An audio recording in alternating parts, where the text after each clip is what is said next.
자, 여러분들 저희들 한 1박 2일 지금 지나는 가운데 함께 저희들 오직 성경으로라는 주제를 가지고 말씀을 나누고 있습니다. 우리 부장 집사님은 처음에 이 수련회 제목을 보는 순간 청년들이 많이 안 오겠구나, 힘들겠다, 이런 말씀을 했다고 합니다. 저는 그래서 더 기도했습니다. 우리 청년들이 이 제목 때문에 더 많이 와서 관심을 갖고 더 열심히 듣기를. 제 기대를 하나님께서 채워주시는 거라는 생각이 듭니다. 여러분들이 너무 열심히 잘 들어주셔서 참 감사한데, 저희가 1박 2일 동안 어떤 내용을 나눴습니까? 성경이 우리에게 왜 필요한가? 그리고 또 성경은 정말 기록된 하나님의 말씀인가? 그러니까 머릿속으로만 있는 게 아니라 정말 기록된 하나님의 말씀인가? 이 머리와 가슴이 함께 우리가 경험하고 있는가에 대해서 우리 웨스트민스터 신앙고백서 1장 또 대요리 문답 1문부터 4문, 또 성경의 무엇음에 대한 시카고 선언문, 마치 신학교에서만 배우는 내용 같은 그런 내용을 가지고 여러분들하고 성경이 얼마나 위대한 책인지에 대해서 함께 나눴습니다. 기억나세요, 여러분? 성경의 계시, 영감, 무호, 권위, 충분, 명백, 이런 내용들을 1박 2일 동안 함께 나누고, 오늘은 이제 그 성경을 우리가 어떻게 실제로 대하고 만나는지에 대한 부분을 좀 나누려고 합니다. 오늘 여기에 오신 분들 가운데 또 이 예배에 처음 오신 분들이 있기 때문에 제가 좀 짧게 1박 2일 동안 있었던 내용을 몇 분간 좀 정리를 하면, 여러분들 이 소책자를 보시면 뒤에 제가 담겨놓은 것들이 있어요. 대요리 문답, 그리고 뒤에 이제 웨스트민스터 신앙고백서가 있는데, 대요리 문답 1문부터 4문의 내용 가운데 2문하고 한번 4문을 보세요. 거기를 내용을 보시면 우리가 지금까지 배웠던 것을 잘 정리하고 있습니다. 제가 한번 질문을 하면 여러분이 한번 대답을 해보시기를 바랍니다. 하나님이 계신다는 것을 어떻게 알 수 있습니까?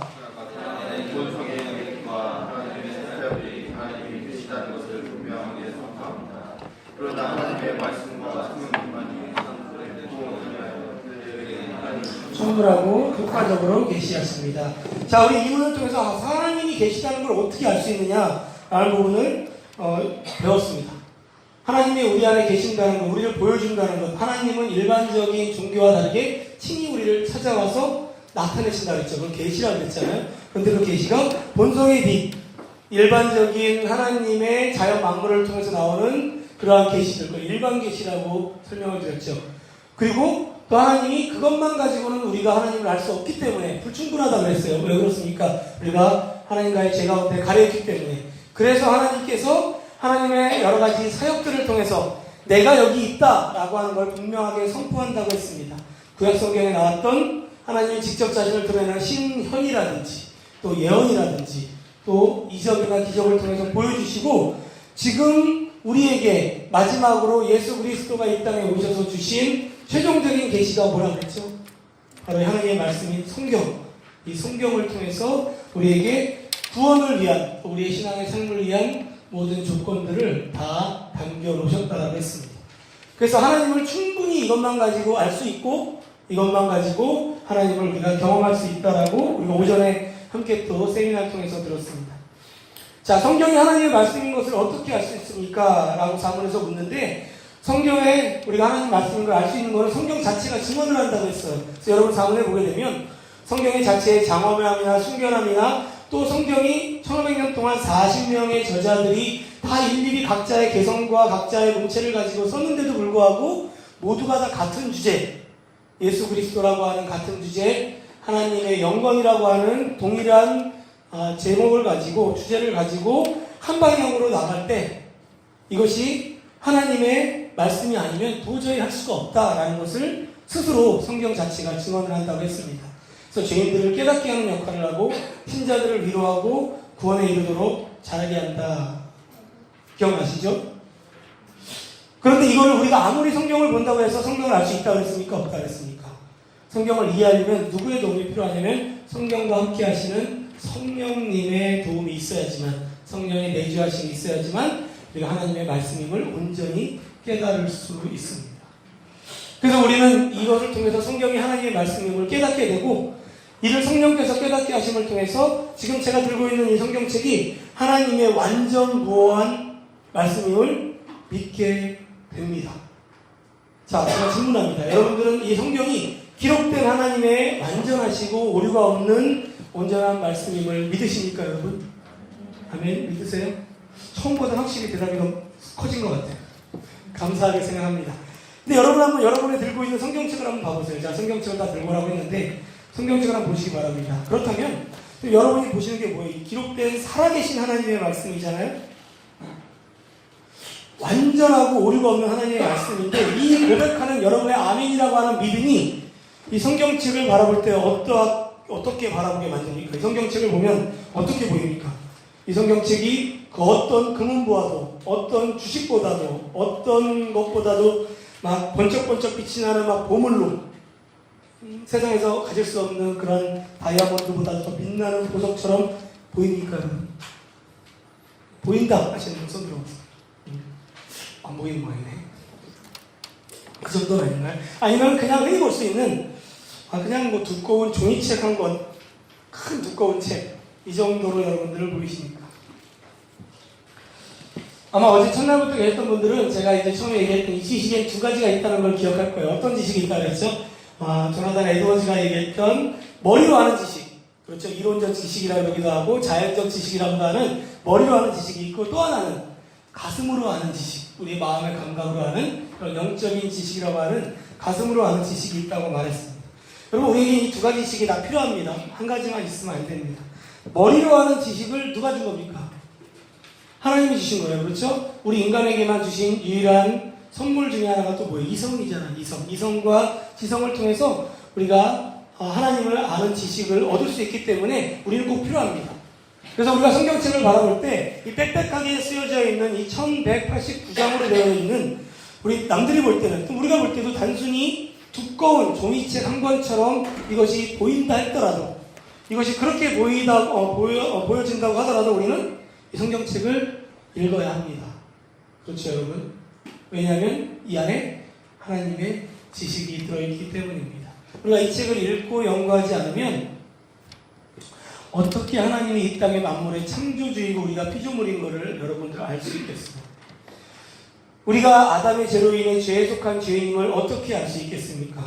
어떻게 하나님이 거룩하시고 은혜로우시고 공의로우시며 독생자 예수를 통해서 우리에게 값없이 주시는 그 놀라운 사랑과 자비가 은혜가 충만한 분임을 우리가 성경이 아니면 어떻게 알 수 있겠습니까? 나는 성경이 아닌 다른 곳에서 알았다 하시는 분 있으세요 혹시? 그래서 우리는 성경을 읽어야 합니다. 가능하면 자주, 많이. 그래서 성경에 대한 지식이 아주 풍부해지면 풍부할수록 좋습니다. 그래야 성경에서 말하지 않는 엉뚱한 이야기를 누군가 하거나 이단이라든지 사입이라든지 뭐 이런 사람들의 말에 우리가 현혹되거나 빠지지 않을 수 있을 것입니다. 동의하십니까 여러분?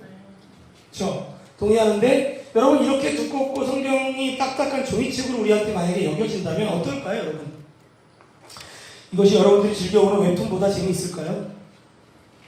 여러분이 좋아하는 영화나 게임보다 즐거울까요? 그러니까 좀 전에 우리가 생각할 때 이것이 정말 그렇게 막 살아있는 하나님의 말씀처럼 번쩍번쩍 빛나지 않는다고 여러분 대부분 얘기했는데 그러면 이렇게 딱딱하게 종이책 뭐 그 정도는 아니랄지라도 이 책을 보면 졸리겠다 이런 마음이 든다면 우리가 이 책을 어떻게 대할까요? 이런 책을 하루에 10장 이상 읽으시는 분, 나 하루에 10장 이상 읽는다. 5장 3장 더 내려가면 너무 상처를 줄까봐. 자, 아마 여러분 이것이 여러분들의 남자친구, 남친이나 여친의 연애 편지라면 어떨까요? 요즘은 편지를 쓰는 경우는 거의 없지만 오늘 장문의 카카오톡 묻지않아 편지라면 어떨까요? 20장이라도 매일 읽겠죠? 자, 우리 형제가 매일 읽겠다 하겠습니다. 아니면 이 책을 한 장 읽으면 여러분들이 요즘 많이 사용하고 있는 이 카카오뱅크에 계좌에 10,000원이 딸랑 들어오고 한 장 읽으면 또 10,000원이 딸랑 들어온다고 하면 하루에 얼마나 읽을 것 같아요? 밤새서라도 뭐 100장이라도 읽겠죠? 그렇죠? 저는 여기에 있는 여러분들 누가 알려줬는데 캐시워크를 하면 하루에 100원을 벌 수 있다고. 그거 100원 벌겠다고 막 다다다다다다 이런 식 눌러가지고 제가 얼마 전에 할리스 커피에서 2잔이나 커피를 무료로 사먹고 너무나 감동을 받아서 열심히 누리고 있어요. 네, 제가 이 설교 말씀을 준비하기 위해서 커피 카페 가서 이렇게 준비했는데 그 카페에 간 커피 비용을 이 캐시워크가 눌러서 제가 공짜로 제가 보냈기 때문에 얼마나 감사했는지 모릅니다. 여러분, 우리가 성경을 살아계신 하나님의 완전무한 말씀으로 우리가 고백한다고 아멘이라고 하는데도 불구하고 이 성경을 우리가 잘 읽지 못하는 이유 중에 하나는 뭐냐면 성경이 머리로만 아는 지식으로 여겨지기 때문입니다. 이게 가슴으로 내려와야 되는데 안 내려와요. 자, 제가 계속해서 언급하고 있는 이 조나단 에드워즈라고 하는 분, 제가 17세기 아주 위대한 신학자이자 철학자이자 목회자라고 말씀드렸는데 이분이 쓴 많은 설교 가운데 신적이고 영적인 빛이라고 하는 30살, 30대 초반에 쓴 그 설교문이 있는데 그 설교에 보면 이런 얘기가 있습니다. 제가 읽어드리면 우리에게는 하나님에 대한 지성적인 이해도 필요하지만 더욱 중요한 것은 하나님에 대한 마음의 감각으로 아는 영적인 지식이 반드시 있어야 한다. 이렇게 얘기합니다. 그리고는 이 마음의 감각으로 아는 지식이야말로 하나님에 대한 참된 지식이자 온전히 구원을 얻는 합당한 지식이다라고 이렇게 말합니다. 그리고는 그런 예를 들어서 이렇게 설명합니다. 여러분들 제가 드린 소그룹 나는 종이가 있을 거예요. 여러분들 받으신 종이 보면 안 받으신 분들은 그냥 들으세요. 받으신 분들은 그 안에 보면은 제가 오늘 소그룹 주제의 내용에 여기 예문을 좀 몇 개 적었습니다. 제가 읽어드릴게요. 이렇게 말합니다. 하나님이 거룩하시며 은혜로운 분이라고 하는 지식을 머리로 아는 것과 하나님의 거룩과 은혜의 사랑스러움과 아름다움을 내가 느끼는 것과는 차이가 있다. 꿀이 있는데 꿀이 달다고 하는 것을 이론적으로 아는 것과 꿀이 너무 달콤해 라고 하는 달콤함을 맛보는 것과는 차이가 있다. 꿀이 달다는 것은 개념적으로 알지만 아직 꿀맛을 한 번도 보지 못한 사람이 한 번 있다고 합시다. 그런데 꿀맛에 대한 개념이 없다면 그럼 어떨까요? 아무리 꿀이 달콤해라고 얘기해도 그 달콤함을 느낄 수는 없을 겁니다. 그러므로 어떤 사람이 아름답다, 아름다워요 라고 믿는 것하고 이 아름다움을 가슴으로 느끼는 것하고는 큰 차이가 있다는 겁니다. 전자는 머리로만 아는 것, 머리와 관계되는 것이지만 이 후자 뒤에 나오는 이 느끼는 것은 가슴, 마음, 하트와 연관되어 있습니다. 가슴이 어떤 것에 아름다움과 사랑스러움을 느끼는 것은 그것을 이해했기 때문이다 라고 이렇게 말합니다. 여러분 아마 지금 이렇게 한번 읽어서 이 말씀이 언제나 어떻게 잘 이해될지 모르겠는데 나중에 한번 여러분들 오늘 기도회 끝나고 소금 나눌 때 한번 하나님이 주시는 지혜를 한번 나눠보시길 바랍니다. 자, 길게 설명했지만 간단히 말하면 이런 겁니다. 자, 연합편지는 하루에 20장 읽을 수 있지만 이 두꺼운 종이책은 한 장도 읽기 힘들다 이겁니다. 그렇죠? 그 이유는 머릿속에는 읽어야지라는 생각이 다 있어요. 여러분 성경을 읽어야지라는 생각이 없는 분은 없습니다. 하나님 예수 믿는 사람들은 다 성경을 읽고 싶어 합니다. 아니 읽어야 한다고 생각을 합니다. 그런데 생각이 있어도 읽지 못하는 이유는 마음이 움직이지 않아서 그래요. 가슴이 잘 안 움직여요. 필링이 없어요. 우리 느낌 중요하게 여기잖아요. 제가 좀 전에 성경책을 바라볼 때 그 어떤 금은보화보다도 가치 있고 번쩍번쩍 빛이 나고 특별한 보물이나 막 보석처럼 보인다는 분, 우리 아까 여러분들이 겸손해서 그런지 모르겠지만 아무도 없었는데, 자 만약에 그런 분이 있다면 이 1189장으로 되어 있는 이 성경책이 어떻게 느껴질까요, 여러분? 오늘 우리 본문 119편 103절 여러분들 이 수책집이 있는데 거기 한번 보세요. 뭐라고 하는지 한번 같이 한번 읽어볼까요? 주의 시작. 주의 말씀은 마치 내게 어찌 그리 단지요 내 입에 꿀보다 더 다니이다 라고 있습니다. 119편 20편을 시인의 마음, 이 마음이 어땠을까요? 바로 이런 마음이었습니다. 자, 여러분 시인은 분명히 꿀도 직접 먹어보았습니다. 그렇죠? 꿀을 먹어봤으니까 이 꿀보다 달다는 걸 표현할 수 있잖아요. 꿀보다 더 달다고 말하는 이 말씀도 그는 마음의 감각으로 그가 영적 지식을 통해서 처음 했기 때문에 이 고백을 하는 거예요.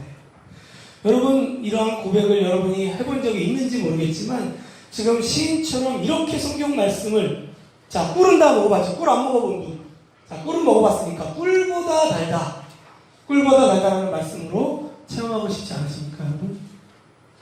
아닌가요? 바라옵긴 여기에 있는 모든 분들께 그런 은혜가 있기를 주님으로 축원합니다. 자, 여러분들 오늘 이 소책자에 보면 성경 제목이 적혀 있어요. 뭐라고 되어 있습니까?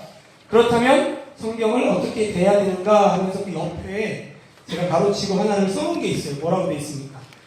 초자연적 성경 읽기. 여러분 이런 말 들어본 적 있어요?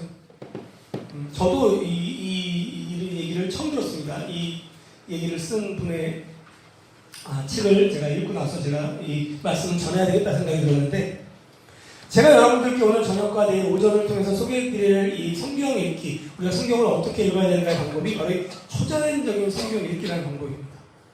좀 뭔가 색다르죠? 지금까지 읽었던 거랑 뭔가 좀 다른 것 같은 뭔가 기대가 되지 않아요?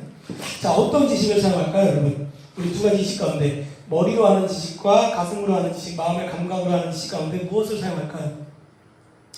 마음의 감각으로 하는 영적인 지식을 사용해서 읽는 걸 말합니다. 제 아이디어는 아니고 여러분들 너무나 유명한 존 파이퍼 목사님 여러분 아시죠? 그분이 쓴 성경을 아는 책이 최근에 나온 책이 있는데, 그 책에 하나님을 경험하는 초자연적 말씀 읽기라고 하는 600페이지 되는 책이 있어요. 제가 그 책을 선물을 받았는데, 그 책을 제가 읽으면서 묵상하면서 이걸 좀 나눴으면 좋겠다 싶어서 여러분들 성경 말씀 안에 일부를 좀 포함시켰습니다.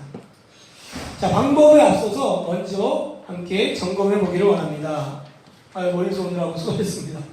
자, 우리 대중교통을 타고 오신 분들입니다. 여러분들 우리 그냥 은혜를 볼 수 있도록 우리 한번 기도하는 마음으로 여러분들 같이 들어주셨으면 좋겠습니다.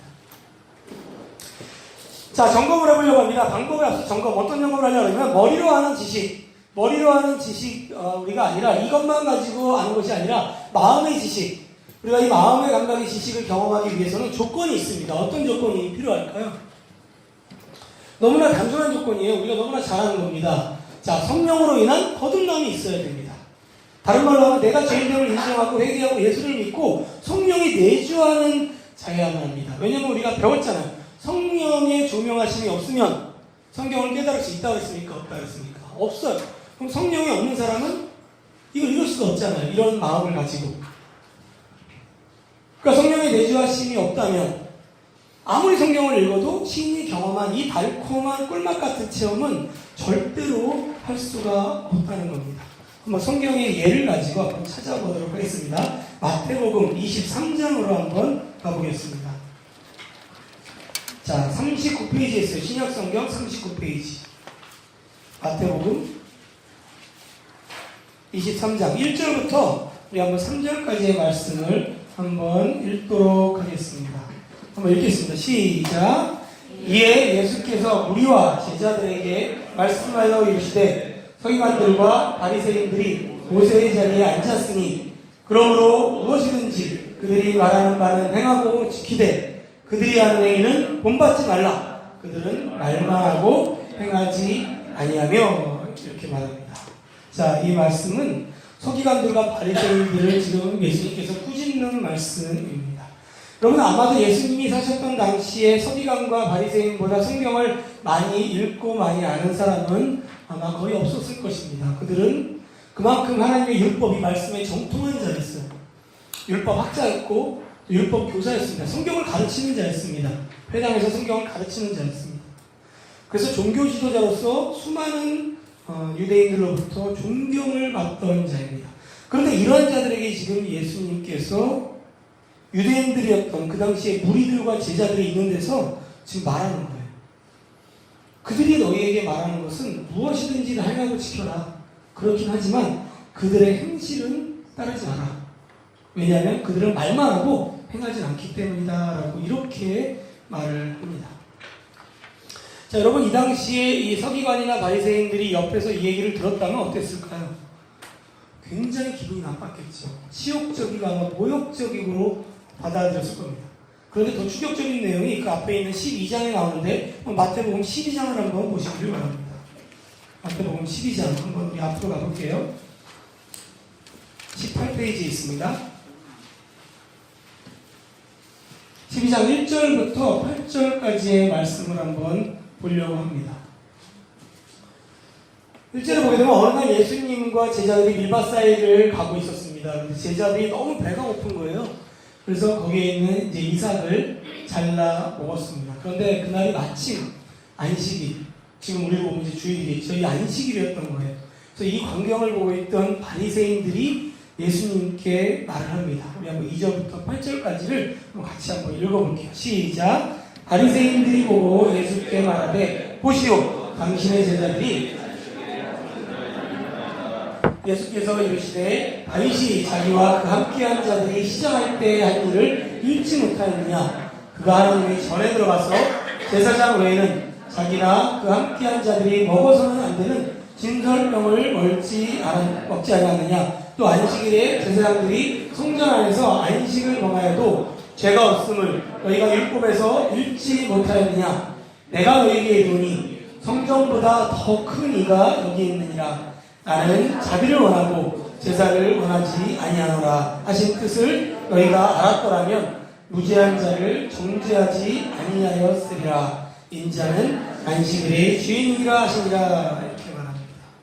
자, 바리새인들은 십계명을 너무나 잘 알고 있었습니다. 십계명이 어디 있습니까? 출애굽기 20장하고 신명기 5장 두 군데 나와 있는데, 거기에 나와 있는 이 안식일을 지키기 위해서는 출애굽기 20장 10절에 나와 있는 그 말씀, 일곱째 날, 그날은 내 하나님 여호와의 안식일인즉 너나 내 아들이나 내 딸이나 내 남종이나 내 여종이나 내 가축이나 내 문 안에 머무는 객이라도 아무 일도 하지 마라 라는 말씀이 있었습니다.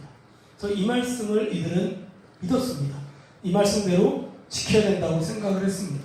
그래서 정말 아무것도 해서는 안 된다라고 생각했습니다. 그래서 지금 제자들의 행동을 어떻게 합니까? 정죄를 합니다. 어떻게 당시의 제자들이 안식일에 하지 못할 일을 하나이까라고 말합니다. 근데 예수님은 이 말씀을 들으면서 오히려 이 바리새인들의 이 말을 더 굉장히 기분 나쁘게 생각을 하십니다.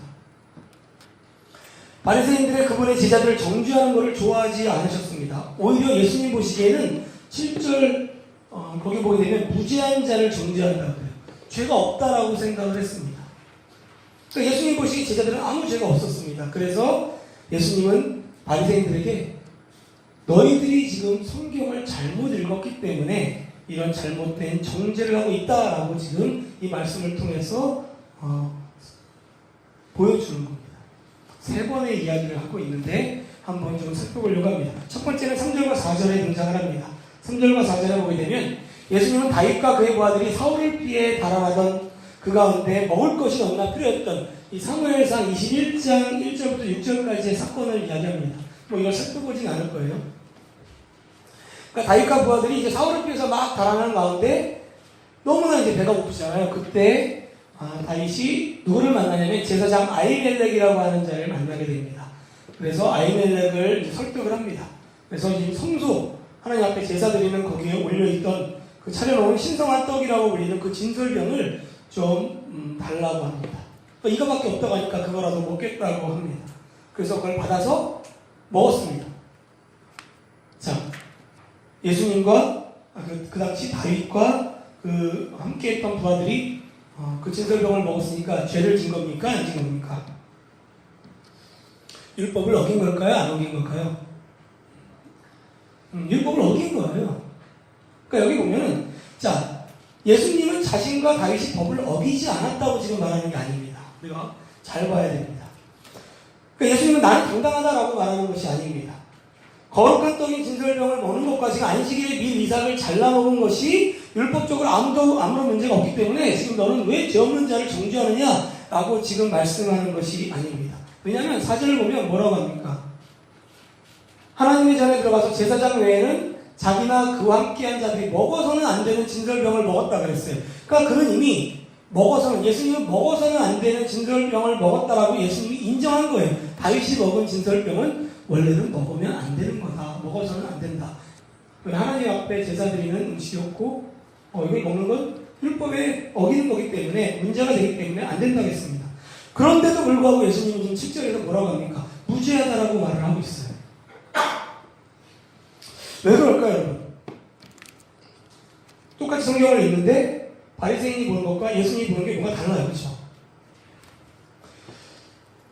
예수님은 다윗과 제자들이 율법을 어기지 않아서가 아니라 어떤 종류의 법들은 특정한 상황에서도 어길 수도 있다라고 하는 그분의 생각이 있었기 때문에 이렇게 말씀하신 거예요. 그래서 예수님이 지금 지적을 하고 있는 겁니다. 그래서 바리새인들에게 3절에서 지금 이렇게 묻습니다. 뭐라고 묻습니까? 다윗이 자기와 그 함께한 자들이 시장할 때 한 일을 하면서 뒤에 읽지 못하였느냐라고 얘기하고 있습니다. 너희들 지금 이 성경에 나와 있는 걸 읽지 못했냐? 자, 여러분, 바리새인들이 성경에 나와 있는 걸 읽지 못했을까요? 이 사무엘상 21절을 이 성경에 능통한 자들이 안 읽었을까요? 읽었을까요? 잘 알고 있습니다. 구약 성경을 아주 능통한 자였습니다. 너무나 잘 알고 있습니다. 읽었어요. 잘 알고 있는데 그들은 뭔가 놓치고 있어요. 아니, 예수님 보시기에 놓친다고 얘기합니다. 무언가 잘못되었습니다. 두 번째 5절에 나옵니다. 5절을 보면 예수님은 제사장들이 안식일에 제사를 위해서, 여기 보면 이렇게 지적을 합니다. 또 안식일에 제사장들이 성전 안에서 안식을 범하여도 죄가 없음을 이렇게 얘기합니다. 자, 여기에 나와 있는 이건 뭘 얘기하는 거냐면 민수기 28장 9절과 10절, 또 역대상 9장 32절, 여러분 찾진 않아도 됩니다. 거기에 보면 뭐가 있냐면 안식일에 제사를 위해서 희생제물과 떡을 준비해야 된다라는 율법이 있어요. 그래서 안식일에는 제사장들이 떡을 준비해야 된다라고 말을 합니다. 근데 한번 생각을 해보시기 바랍니다, 여러분. 안식일에는 아무것도 하지 말아야 되잖아요. 안식일에는 10계명의 400계명에 의하면 아무것도 하지 말아야 되는데 지금 이들에게 제사를 준비하는 것도 율법에 나와 있습니다. 그래서 지금 예수님이 비꼬는 거예요. 너희들 성경을 읽었느냐? 5절에 또 묻잖아요. 너 이거 읽지 못했느냐라고 하면서 이들이 아무것도 하지 말라는 안식일에 지금 떡을 준비했으니까 안식을 범한 거 아니냐? 라고 지금 묻는 거예요. 죄가 없음을 읽지 못했냐? 이들은 제사를 드리는 일을 했으니까 당연히 안식일을 위해서 한 거니까 죄가 없다라고 이들은 생각을 했을 거 아니에요. 그렇기 때문에 이들에게 죄가 없다는 걸 너희들이 읽지 못했느냐? 이들이 분명히 율법을 어기고 있지 않냐? 라고 지금 말하는 거예요. 근데 바리새인들은 분명히 율법을 읽었는데 이 의미를 발견하지 못했습니다. 세 번째는 7절에 나옵니다. 7절 한번 다시 한번 읽어볼게요. 시작. 나는 자비를 원하고 제사를 원하지 아니하노라 하신 뜻을 너희가 알았더라면 무지한 자를 정죄하지 아니하였으리라. 자, 예수님은 바리새인들이 제자들을 정죄한 걸 가지고 하나님 말씀을 가지고 얘기합니다. 어디 있는 말씀이냐면 호세아 6장 6절 말씀이에요. 호세아 6장 6절에 보면 나는 인내를 원하고 제사를 원하지 아니하며 하나님을 아는 것을 원하노라 라는 말씀이 있습니다. 지금 바리새인들이 제자들을 정죄한 거는 너희들이 분명히 호세아서를 너희가 읽었는데도 불구하고 하나님 말씀을 깨닫지 못했기 때문에 뜻을 너희가 알았더라면, 그러니까 읽었다는 거 인정하는 거예요. 너희들이 이 뜻을 알았더라면 무지한 자를 정죄하지 않았다라고 이렇게 결론을 내려버립니다. 자, 바리새인과 예수님의 성경 읽기의 차이가 뭘까요? 똑같이 성경을 읽었는데 이 바리새인들은 안식일에 아무것도 하지 말라는 것을 문자적으로 보고 지금 제자들이 하는 걸 정죄했어요. 근데 예수님은 또 다른 성경 말씀을 가지고 율법을 어기는 그런 제사장의 모습을 가지고 비꼬고 또 여기 있는 말씀을 가지고 얘기를 했습니다. 자, 정리해서 말한다면 바리새인들은 누구보다도 성경을 열심히 읽었습니다. 많이 알고 있었습니다. 율법을 가르쳤습니다. 그럼에도 불구하고 그들은 어떤 지식을 갖고 있었을까요? 머리로 하는 지식은 너무나 많았어요. 이론적인 지식은 꽉 찼습니다. 자연적인 지식은 압니다. 그래서 성경 어디 그러면 다 얘기합니다. 모세오경에 뭐가 있는지 줄줄줄 설명을 합니다. 그렇게 설명하는데도 불구하고 가슴으로 체험하는 이 마음의 감각으로 아는 영적인 지식은 알지 못했다는 겁니다. 무지했어요. 그거를 본인 스스로 지금 고백하는 거예요. 나는 무지하다. 나는 성경을 모른다. 예수님 지금 말하고 예수님의 뜻이 뭘까요? 하고 싶은 이야기가 뭘까요? 예수님이 말씀하고 싶은 마음의 감각으로 읽는다면 무엇을 설명하고 싶은 걸까요? 자, 율법이 있는데 똑같은 율법이 주어졌는데 아무것도 하지 말라. 맞다. 하지만 제사장이 안식일에 제사를 드리는 것은 율법을 어기더라도 할 수 있다. 그게 뭡니까? 모든 율법이 다 문자적으로 똑같이 해석하는 건 아니다라는 걸 설명하는 거잖아요. 그러면서 인애를 원하고 제사를 원하지 않는다. 자비를 원하고 제사를 원하지 않는다. 하나님의 관심은 어디에 있다는 겁니까? 인애와 자비, 생명에 있다는 거예요. 생명을 살리는 일이라면 지금 배고파서 힘들어하는 사람들이 있는데 그 사람이 지금 생명의 양식을 원하는데 이 양식을 이 사람한테 주는 것이 지금 제사를 드리는 것보다 더 중요하다라는 걸 말하고 있는 겁니다. 이게 예수님의 관심이라는 거예요. 이 영적인 의미를 지금 이들은 깨닫지 못했다. 여러분, 바리새인뿐 아니라 사두개인이나 대제사장들도 마찬가지예요. 우리가 시간이 없어서 일일이 살펴볼 수는 없지만 이 복음서에 보면 여러분들 잘 체크해 보세요. 읽어보지 못했느냐? 뭐 펜이 있으면 적어보세요. 읽어본 일이 없느냐? 뭐 이런 말씀을 가지고 검색을 하면 많은 데서 성경에 나와요. 그러면 이걸 지적하는 것입니다. 예수님이 사두개인의 부활을 놓고도 똑같이 읽어보지 못했느냐? 대제사장의 그런 잘못된 해석을 가지고도 읽어보지 못했느냐? 다 성경을 읽는 사람들이었기 때문에 지금 너희들이 정말 성경을 제대로 읽어봤느냐고 지금 묻는 거예요. 아마 이 부분은 여러분들 나중에 한번 묵상해 보시면 좀 큰 깨달음을 아마 얻는 시간이 될 겁니다. 자, 그러면 생각해 보겠습니다. 여러분, 왜 이들은 머리로 읽었지만 가슴으로는 깨닫지 못했을까요? 그렇게 열심히 읽었는데. 요한복음 5장으로 한번 가보겠습니다. 요한복음 5장 44절 152페이지에 있습니다.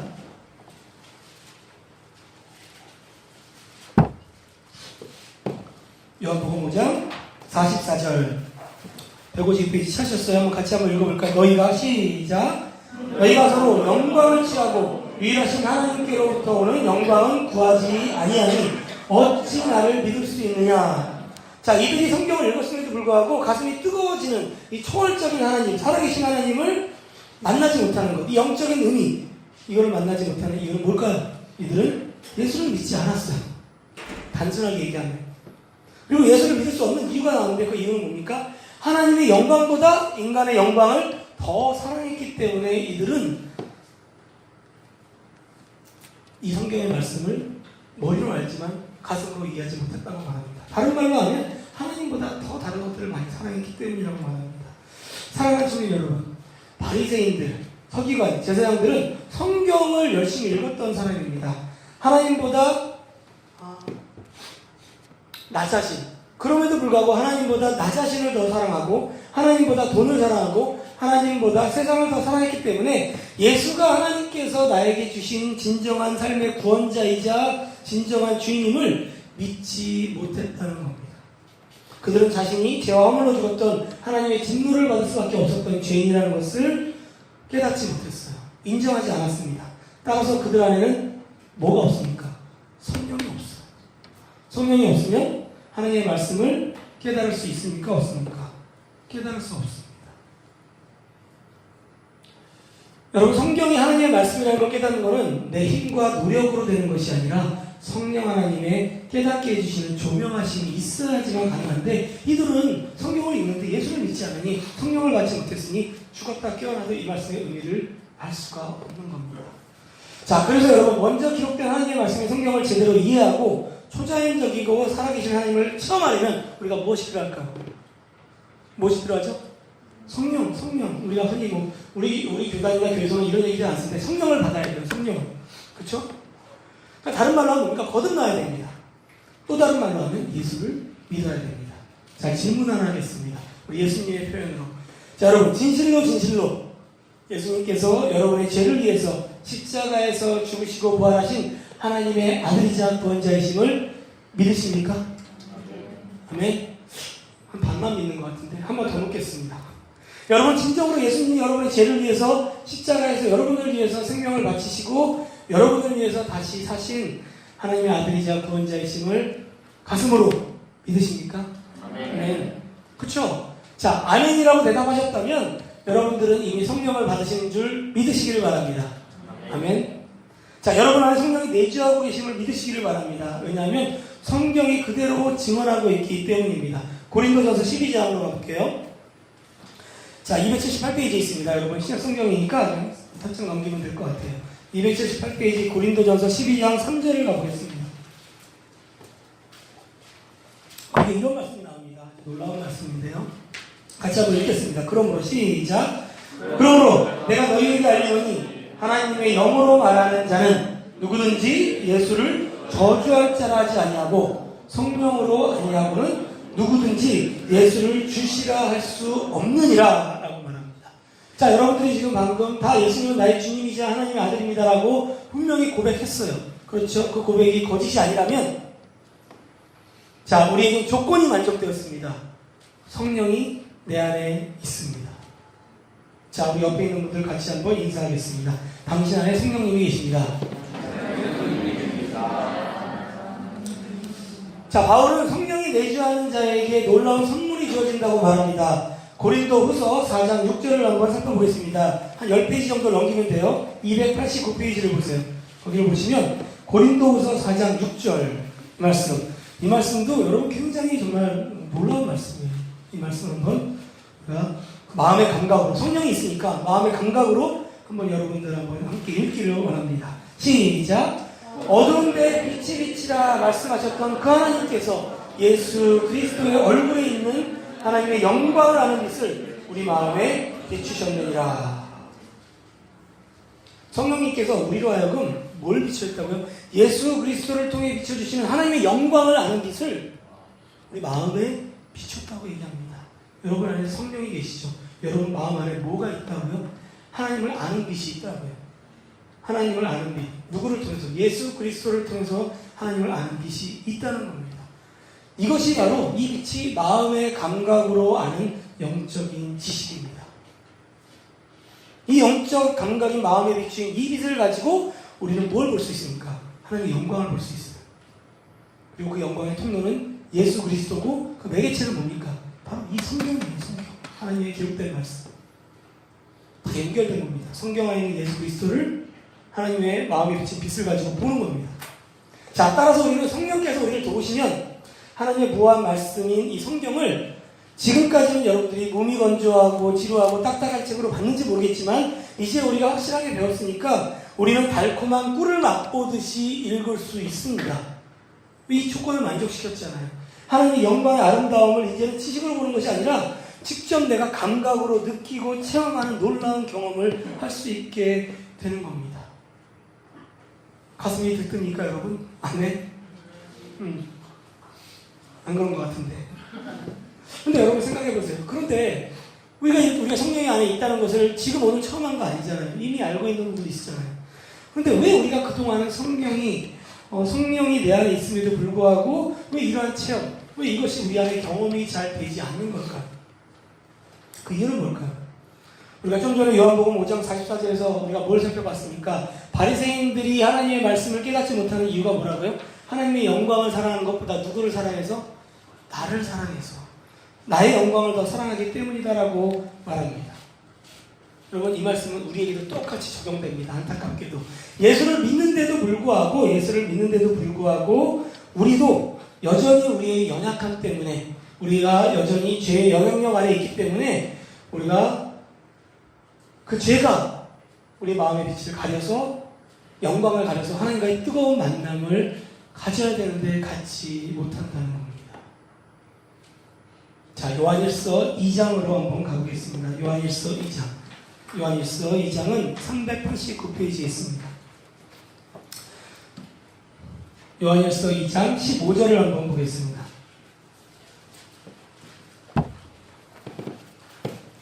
요한일서 2장 15절 한번 같이 한번 읽을까요? 이 세상이나 시작. 이 세상이나 세상을 있는 것들을 사랑하지 말라. 누구든지 세상을 사랑하면 아버지의 사랑이 그 안에 있지 아니하니 라고 말합니다.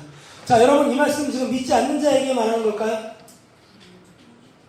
요한일서는 믿는 자들에게 쓴 겁니다. 요한일서 5장 13절 우리가 원로 목사님 통해서도 많이 듣는데 내가 이 하나님의 아들 이름을 믿는 너에게 이걸 쓴 거는 뭐라고요? 너에게 영생이 있음을 알게 하려 함이라 라고 했습니다. 지금 믿는 자들, 저와 여러분들에게 지금 요한이 하나님의 말씀을 대원해서 이 말씀을 하는 겁니다. 자, 우리는 믿습니다. 우리는 성령이 있습니다. 있는데도 불구하고 우리는 성령의 인도하심과 조명하심을 못 받는 경우가 있어요. 언제? 이 세상이나 세상에 있는 것을 사랑하면. 세상을 사랑하면 아버지의 사랑이 이 안에서 나타나지 않아요. 자, 요한은 이 세상이나 세상에 있는 것들을 사랑하지 말라고 합니다. 자, 이 말은 속세를 완전히 떠나서 하늘만 바라보고 살라는 것을 말하는 걸까요, 여러분?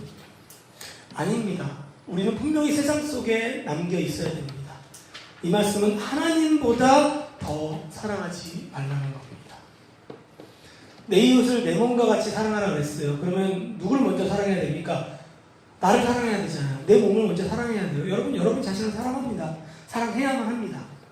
그런데 누구보다 더 사랑하면 안 된다고요? 하나님보다 내 몸을 더 사랑하면 안 돼요. 자, 오전에 말씀드렸잖아요. 나의 권위가, 나의 사랑이 하나님보다 높아지면 안 된다고 그랬잖아요. 하나님보다 나아가지 말라는 겁니다. 우선순위가 바뀌면 안 된다는 겁니다. 우상숭배하지 말라는 겁니다.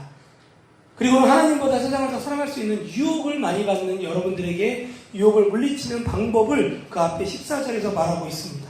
14절 중간쯤 보세요. 거기 보면 한 청년들아 라고 하는 부분이 있죠. 거기 한번 같이 한번 읽어볼게요. 청년들아, 시작. 청년들아, 내가 너희에게 쓴 것은 너희가 강하고 하나님의 말씀이 너희 안에 거하시며 너희가 흉악한 자를 이기었음이라 라고 말합니다. 지금 여러분들에게 말하는 겁니다. 내가 너희에게 이런 말을 지금 하고 있는 것은 너희가 강하다. 너희는 강하다. 근데 언제 강하다고요? 하나님의 말씀이 너희 안에 거할 때 강해진다라고 합니다. 그때 흉악한 자를 이길 수 있다라고 말합니다. 어떻게 해야 유혹을 이길 수 있습니까? 하나님의 말씀이 내 안에 있을 때 이기는 겁니다. 자, 예수님이 어떻게 사탄의 유혹을 이기셨습니까? 하나님의 말씀으로 물리쳤습니다. 자, 우리가 성경을 읽지 못하게 방해하는 건 누굽니까, 여러분? 여러분 스스로 방해하는 겁니까? 물론 여러분의 영적인 게으름이 방해하는 거죠. 그 게으름을 누가 줍니까? 사탄이 주는 거예요. 방해하는 영이 있다는 겁니다. 심지어 성경을 읽을 때마다 시편 119편을 쓴 저자가 읽을 것처럼 읽어야 되는데 그렇게 안 읽어지고 몸이 건조하고 지루하고 재미없고 딱딱하기 때문에 하루에 5장은커녕 한 장 읽기도 너무나 힘들게 여겨지는 이유는 사탄의 유혹으로 우리가 하나님보다 죄를 더 사랑하기 때문에 그렇다는 거예요. 자, 그럼 이를 이길 수 있는 방법은 뭘까요? 단순합니다. 말씀으로 이기는 겁니다. 말씀이 우리 안에 거하게 되면 성령께서 우리 안에 죄의 유혹을 이길 수 있는 힘을 주신다는 거예요. 자, 우리가 오전과 내일 오전에 이제 읽고 나누면서 제가 큐티 시간을 여러분들에게 해보라고 줬는데, 큐티가 뭐예요? 여러분, 그 큐티 시간 주는 본문이 뭡니까? 시편 119편이에요.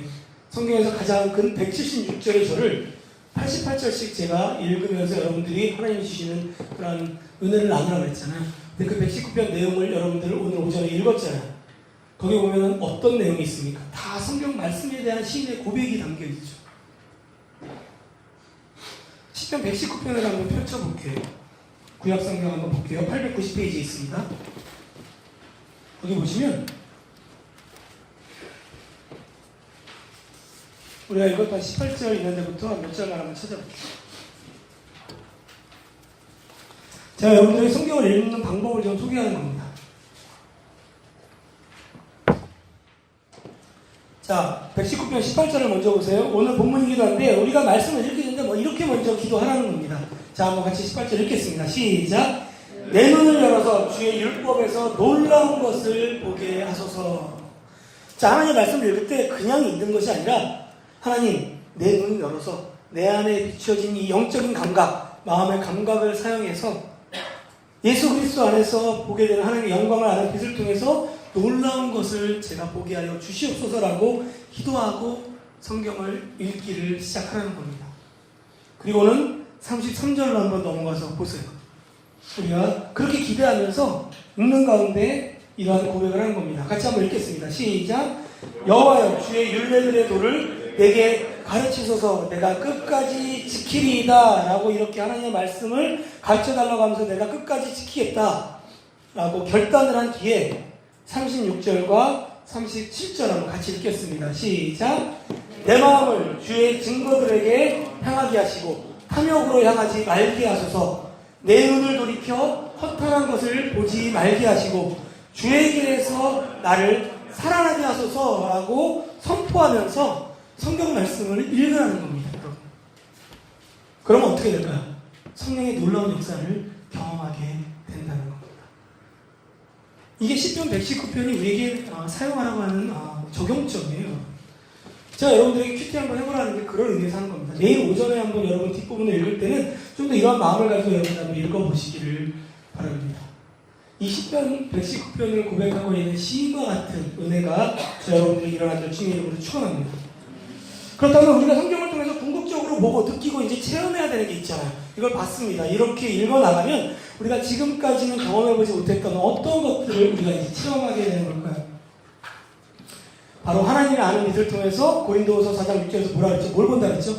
하나님의 영광을 깨닫게 한다고 했죠. 하나님의 거룩하신 아름다움과 탁월함과 완전함과 매력을 다 포함한 영광입니다. 여러분들이 지금까지 한 번도 본 적도 없는, 우리가 아름다운 모습을 보면 너무 아름답고 아름다운 자연을 보거나 여러분들이 가고 싶은 해외여행의 이런 광고라든지 그런 동영상이나 그런 자연 풍경을 보면 와, 이건 천국 같다, 이런 것들을 느끼잖아요. 그런 놀라운 것들을 여러분들이 볼 수 있다는 겁니다.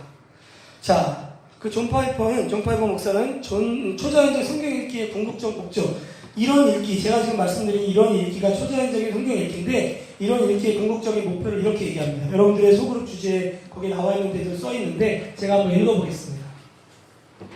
성경 읽기의 궁극적인 목표는 하나님의 무한하신 존귀하심과 아름다움이 각 족속과 방언과 백성과 나라 가운데서 피 흘려 죽으시고 다시 살아나신 예수 그리스도의 신부가, 그 신부가 영원토록 드리는 뜨거운 예배 가운데서 높임을 받는 것이다 라고 말합니다.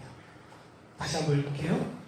성경 읽기의 궁극적인 목표는 하나님의 무한한 존귀함과 아름다움이 각 족속과 방언과 백성과 나라 가운데서 피를 흘려 죽으시고 다시 살아나신 예수 그리스도의 그 신부가 영원토록 드리는 뜨거운 예배 가운데서 높임을 받는 것이다. 우리는 성경을 읽을 때마다 이 목적이 이루어지기를 바라면서 읽어야 된다라고 말을 합니다. 다시 말해서 하나님의 영광이라고 하는 것을 위해서 뜨거운 예배, 그 위에서 성경을 읽어야 한다라고 말합니다. 잘 가슴에 와닿지 않죠, 여러분? 우리는 우리 자신이 소중하다고 생각하는 것을 예배하며 살아갑니다. 그렇죠? 우리가 소중하다는 건 예배하는 건 숭배하는 거잖아요. 우리가 어떤 대상에 대해서 비나이다, 아니면 절을 하거나 꼭 기도하거나 이래야지만 숭배하는 게 아니에요. 우리가 소중하다고 느끼는 거를 우리는 예배합니다. 왜 아이돌입니까? 왜 초등학생, 중학생, 어린아이들이 그 연예인들을 보면서 자신의 삶의 모델로 삼고 부모 말은 안 들어도 이 연예인들의 말은 마치 최고의 권위가 있는 것처럼, 부모님이 그렇게 공부하러도 안 하는데 연예인이 나와서 여러분 영어 공부해야 됩니다. 그럼 막 애들 공부하기 시작하거든요. 그런 놀라운 일이 일어나는 거를, 그래서 그들을 뭐라고 부르죠? 아이돌이 뭐예요? 우상이잖아요, 우상. 말 그대로 그들이 예배하는 거예요. 그들이 소중하다고 생각하는 걸 예배하며 살아갑니다. 그것이 예배의 특성이에요. 우리가 나 자신을 가장 소중히 여기는 마음으로 성경을 읽으면, 나를 사랑해야 되지만 내가 하나님보다 더 사랑하는 마음으로 성경을 읽으면 성경은 어떻게 읽혀질까요? 나의 필요를 채우는 수단 정도로 나에게 다가옵니다. 성경은 나에게 필요한 하나의 도구 정도밖에 안 됩니다. 이 땅에서 누리는 나의 육신의 축복이든, 그것이 위로이든 건강이든, 그것이 가족과의 관계이든, 그것이 친구이든, 여기에 존재하는 이 하나님이라고 하는 분은 나의 소중한, 내가 가장 소중하기 때문에 이 소중한 나를 지키기 위해서, 나의 필요를 위해서 존재하는 분, 그 정도로밖에 남지 않습니다. 나를 예배하기 때문에. 그래서 성경이 안 와닿는 거예요. 그래서 성경이 뜨겁게 안 오는 겁니다. 왜냐면 나를 예배하니까. 성경을 읽는데, 예수를 믿는다고 했는데 나를 예배하다 보니까 성경이, 하나님이 안 나타나요. 이러한 성경 읽기를 하면 하나님의 역사를 바라보기가 힘듭니다. 그런데 우리가 성경이 우리에게 주어진 목적, 오늘 제가 말씀드린 이 목적, 하나님의 영광, 하나님의 존귀하심, 아름다움에 대한 탁월함을 맛보고 정말 이 초월하신 하나님을 내가 가장 가치 있게 여기고 소중히 여기고 사랑하는 마음을 가지고, 예배하는 마음을 가지고 성경을 내가 바라보게 되면, 우리는 우리 자신보다 하나님을 더 사랑하는 마음으로 봤는데도 불구하고 그 하나님이 우리를 사랑하기 때문에, 그 초월적인 하나님이 우리를 사랑하는 것보다 더 우리를 사랑하기 때문에 우리가 깨닫지도 못한 놀라운 것을 우리가 경험하게 된다는 거예요. 이렇게 내가 존귀한 존재인가? 내가 이런 존재인가? 이라는 걸 깨닫게 될 뿐만 아니라 시간이 지나면서 점점 누구를 예배합니까? 나를 예배하는 것이 아니라 하나님을 예배하는 예배자의 모습으로 살아가게 된다는 거예요. 이게 성경이 우리에게 주시는 놀라운 은혜예요. 어두운 데서 빛이라 말씀하셨던 그 하나님께서 예수 그리스도의 얼굴에 있는 하나님의 영광을 아는 빛을 누구한테 비쳤습니까? 우리 마음에 비추었다라고 말씀합니다. 따라서 이제 우리가 할 일은 뭘까요? 성령이 이미 우리에게 비추어 주신 이 빛을 가지고 기록된 완전 무오한 하나님의 말씀, 이 말씀을 사모하고 읽고 연구하고 묵상하면서 마음의 감각으로 느끼면서 충만하고 완전한 기쁨을 누리는 겁니다. 이러면 어떻게 될까요? 이때 비로소 우리는 이러한 고백을 하게 됩니다. 주의 말씀의 맛이 내게 어찌 그리 단지 내 입에 꿀보다 더 단이다. 아니면 이보다 더한 고백을 여러분들의 입술로 고백할 거예요.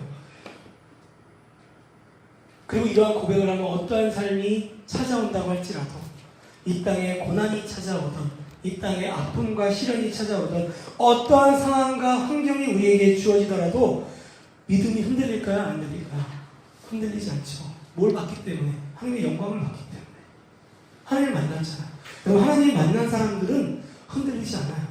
하나님의 영광을 본 사람들은, 신앙의 수많은 성도들이 왜 자신의 목숨을 바쳐서까지 이 성경을 지키려고 그렇게 열심히 살았을까요?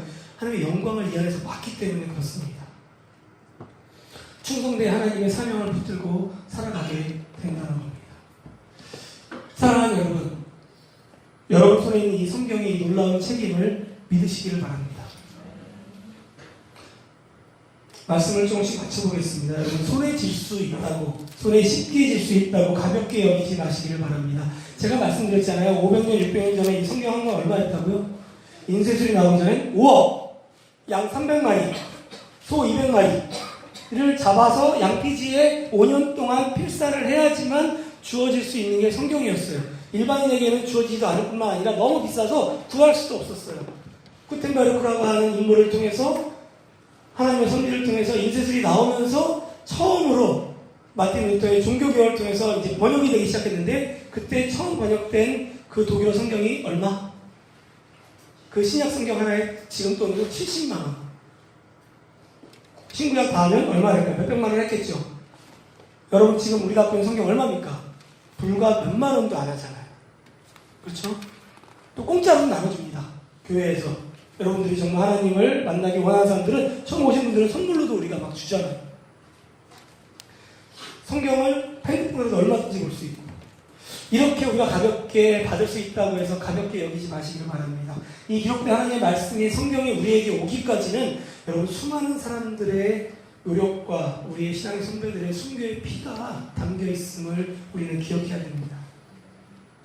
너무나 많은 사람들이 있기 때문에 다 제가 일일이 말할 수는 없지만, 존 위클리프라고 하는 분, 성경 번역에 굉장히 큰 영향을 미쳤어요. 지금도 위클리프 성경 번역회, 여기서 지금 3225개 계속 번역하고 있잖아요. 이 선교회에서. 이분이 나중에는 어느 정도의 좀 수치감을 당했냐면, 무덤까지 파헤쳐서 그 뼈까지 다 화장을 시키는 일들을 당했어요. 그만큼 그 당시에는 성경을 번역하기만 해도 핍박을 받는 시대였습니다. 그리고 또 실제로 성경을 번역하다가 화형을 당한, 순교를 당한 분도 있습니다. 윌리엄 힌데이라고 하는 분. 처음으로 원어로 영어를 성경 번역한 분이었습니다. 한글 성경 번역을 처음으로 번역한 분은 존 로스라고 하는 분이에요. 이번에 중국 갔다 오신 분들은 그 선교사님 처음에 있었던 곳을 방문하기도 했는데, 그 외에도 수많은 사람들, 셀 수 없는 수많은 사람들이 이 성경을, 전 세계 사람들, 특히 여러분들과 저와 지금도 성경을 자국어로 읽지 못하는 사람들에게 주어지기 위해서 목숨을 아끼지 않고 지금도 노력하고 있다는 겁니다. 왜 그랬을까요? 왜 그랬을까요? 이 작은 책, 이 안에 하나님의 영광, 하나님이 주시는 기쁨, 하나님이 주시는 행복, 영생을 맛보았기 때문입니다. 그래서 다윗이 고백합니다. 너희는 여호와의 선하심을 맛보아 알지어다. 그에게 피하는 자는 복이 있도다라고 말합니다. 여러분, 예수를 믿고 영생을 얻고 산다는 건 이런 겁니다. 하나님의 자녀가 됐다는 것은 이런 겁니다. 하나님의 백성이 되고 예수의 제자로 살아간다는 것은, 세상 사람들과 다르다는 것은 바로 이런 삶을 살아야 한다는 걸 말하는 겁니다. 사랑하는 시민 여러분, 세상에서는 청년세대, 저 여러분 같은 세대를 뭐라고 합니까? 5포 세대, 7포 세대, M포 세대 이렇게 얘기합니다. 결혼, 출산, 내 집 마련, 꿈, 직업, 연애, 인간관계 이런 것들을 다 포기해야 되는 세대라고 얘기해요. 심지어는 이 나라를 다 포기해야 된다. 이 나라는 포기할 수밖에 없는 나라다. 그래서 뭐라고 합니까? 헬조선, 지옥 같은 조선이라고 말합니다. 하지만 여러분, 저 여러분들은, 예수를 믿는 저 여러분들은 우리의 진정한 꿈과 비전이 영원한 하나님 나라에 있음을 믿으시기를 바랍니다. 하나님의 선하신 영광을, 하나님의 선하심의 영광을 맛보아할 때 우리는 세상이 감당할 수 없는 하나님의 크고 높고 넓으신 사랑에 부여한 능력을 하늘의 능력을 우리 것으로 취할 수가 있을 것입니다. 그리고 이 악한 세상을 하나님 나라의 백성으로 정복하면서 하나님의 영광을 위해서 살아갈 수 있게 될 것입니다. 여러분, 이 땅에 한 번 사는 인생이잖아요. 이 비전, 이런 정도의 꿈과 비전을 가지고는 살아야 우리가 예수 믿는 자라고 세상에 나가서 말할 수 있지 않겠습니까, 여러분? 이 답이 어디에 있다고요? 이 성경 안에 있습니다. 어때요, 여러분? 성경이 좀 다르게 보입니까? 내일 오전에는 제가 좀 더 구체적이고 초자연적인 성경 읽기 방법을 좀 더 나누도록 하겠습니다. 바로 앞에는 이 밤에 하나님께서 여기 오신 모든 분들에게 정말 기록된 하나님의 말씀, 이 성경을 사랑하는 뜨거운 마음들, 기대하는 마음들, 이전에는 경험해보지 못했던 그 마음의 감각인 영적 지식을 통해서 얻는 그 놀라운 은혜를 주시기를 주님의 이름으로 간절히 축원합니다. 함께 기도하겠습니다.